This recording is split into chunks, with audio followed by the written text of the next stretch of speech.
Tingin ka sa akin. Natapos na daw siya dyan. Gusto mo mag-swimming dyan? Pwede. Ito maganda dyan. Eh, dyan tayo naka-parking eh.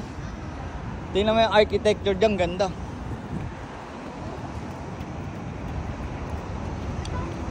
Dyan tayo sasakay ng bus. Ha. Okay lang dyan sa taas. May payong akong dala eh. Kala nyo ha. Nice. Push to open. Wait mo lang. May tao dyan. Let's go. Ayun o, ayun. Tinan mo. Hi ka doon. Kawayan mo. Kawayan mo. Kakawayan. Uy, init niya no. Dala-dala rin kayo ng payong. Mas malaki pa, no? Ang laki din. Diba, kumakaway din sila.